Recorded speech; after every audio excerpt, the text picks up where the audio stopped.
Okay. How can I like this? Okay. So though the topic has been introduced, I just emphasize that it's teaching critical thinking against the background of basic linguistic research on the Lexis of crisis communication in opinion-forming mass media, as I've done it at Matej University this year. Because critical thinking is something that should be supported,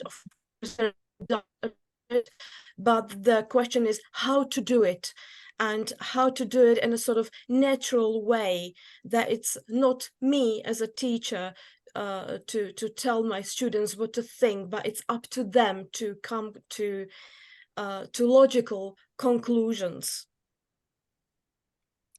So first, I'll tell you a couple of words about the aim of my paper, then I'll introduce my methods. I describe and explain my research and research results, and then I'll introduce you my conclusions. So the aim of the paper, beside other things, as I've said, the critical thinking and how to teach it, or how to not to teach it, but how to obtain it, is the turn from teacher-centered activities to learner-centered approaches. So the aim was to map how this happens, and I did it by means of. Are you moving the slides? Because online we cannot see them moving. Yes, I'm moving the slide, so maybe is this better? Okay. Now we can see. Okay. Okay, so I'll do it this way if you don't mind. Yeah. Okay. Now Okay. you're moving. Okay. I apologize. Thank you very much for letting me know. Thank you. I'm so grateful for telling me. Thank you. So I did it by means of cooperation between me as a supervisor and my bachelor student, or undergraduate student, if you want, because her thesis was focused linguistically, because primarily I focus on English lexicology and sociolinguistics. So my point was to encourage and increase an autonomous approach and self-confidence in my student, especially because it was a female student, and the expectations of Slovak society are not the same when comparing males and females, though I don't want to go into the deeper discussion in this very moment, but this is something that is very important for us, for females. So I just wanted to make her also see that she can manage herself, and that she's able to face challenges of various kinds, be it time management, problem solving, project-based learning, to support her academic reasoning, which is very important as well. However, this does not mean that she was left on her own, because I, as a supervisor, I was leading her, managing, facilitating, and so on. So whenever she needed me, my help or advice of any kind, she could contact me anytime she needed. So my methods to achieve this, as I've said, was the cooperation between her and me. And her final thesis was based on crisis communication in quality papers. And we have chosen the Russia's invasion to Ukraine as a sort of good source of data. So her task was to find appropriate literature, set objectives, and so on and so forth, and then to select the newspaper to take data from. Of course, we set research aims and definitions of terms such as what is Lexis, what is crisis communication, and so on and so forth. But because of lack of time, I will not introduce everything. but she was concentrating of the word war and its synonyms and syntagmas and collocations that these were appeared in.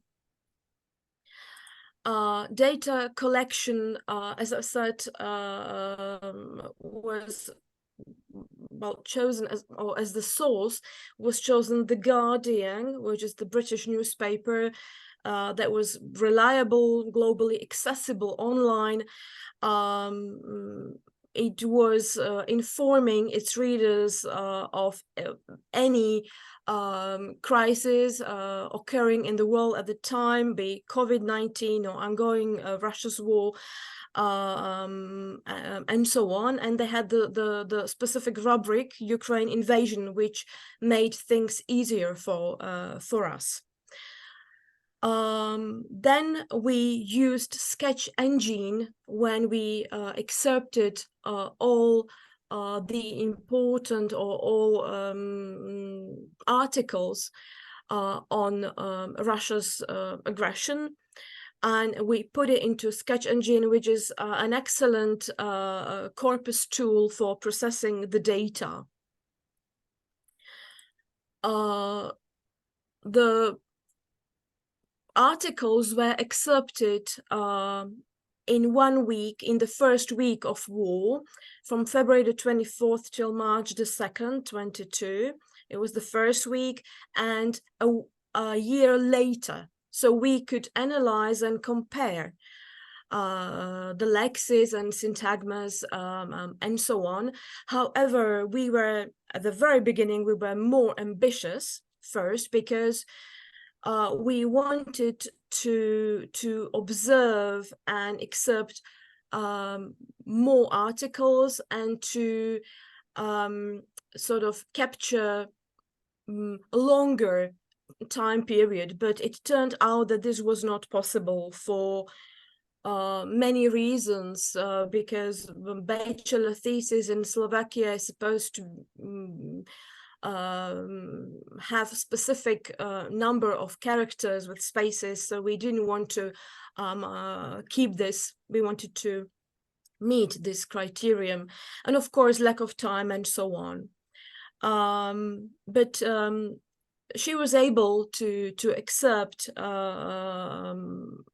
anyway, and it turned out that for a week she was able to get many pieces of information, as you can see here from The Guardian.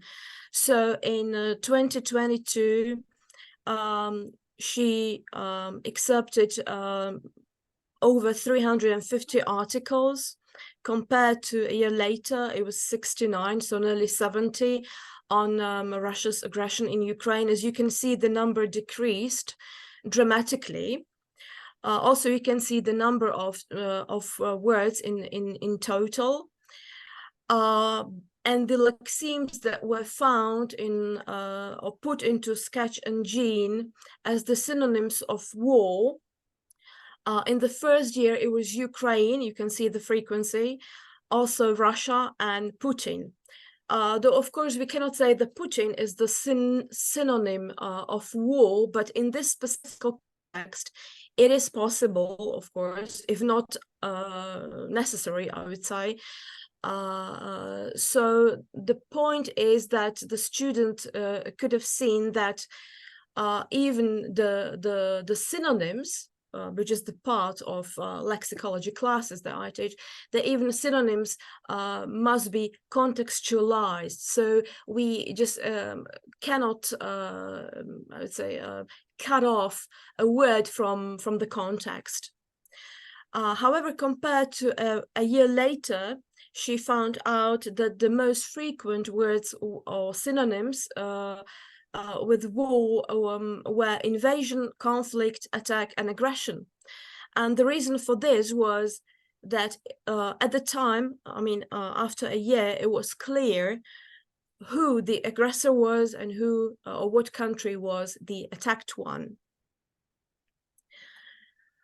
So this was quantitative analysis. qualitative data analysis was that she was observing dysphemisms, similes, synecdoches, metaphors, and so on. Again, I will not read them, and I will not describe all of these. But for example, simile in 23, when Ukraine was compared to the backyard of Europe, or synecdoche, the Kremlin willed our children. Kremlin as a synecdoche for Russian government or president, we can say. Because we know that it's a presidential system. She was also conducting research on other lexical stylistic devices, on euphemisms, metaphors, personifications, and so on. From the point of view of war and its derivatives and compounds, she found several, such as anti-war, post-war, pro-war, cyber-war, pre-war. However, she could have found some other or more appropriate examples, but still I had to bear in mind that she is an undergraduate student. So today she's in her master studies, in her master program, and I think today her approach would be at a sort of higher level, if we can say so, more academic. But for the time being, I mean, I was very satisfied with her work. And also she could have, or she had the chance to see that the war itself was very frequent, or that it had a high frequency. We can see it was nearly 890 frequencies. However, as the articles decreased, so then of course the Lexim war decreased as well, or its frequency decreased, but still it was quite high at the time. So my conclusions, I will not again read them all, but the point was that though the statistics of my student was too simplistic, because she did not apply all frequencies, I don't know, per million, and so on, or she wasn't able to capture or to find all, I don't know, euphemisms, dysphemisms, and all collocations with war. It didn't mind, because she could have seen, first of all, she was able to read the newspaper of the native speakers. She was able to understand, to comprehend the meaning, and she was able to manage her time, to work academically, and to come to this knowledge of war is not just, I don't know, conflict, or I don't know, military operation or whatever, but also it can be, I don't know, Russia, Putin, and so on, or to see what was behind, if I can say so. She had to manage many things at the same time. To then it wasn't just about the writing or formulating her thesis, but also it was about her defendants that was successful. So she needed to learn how to speak, how to defend herself, how to argue academically and logically, I would say, most of all. But the point was that her thesis was successful, and then her so that cooperation worked. This is just to show you how looks like. So thank you very much for your attention. I didn't want to speak too long because I think you'll have chance to read my my paper. Here are the references. So that's it. That's it from me. Thank you very much again for listening to my presentation.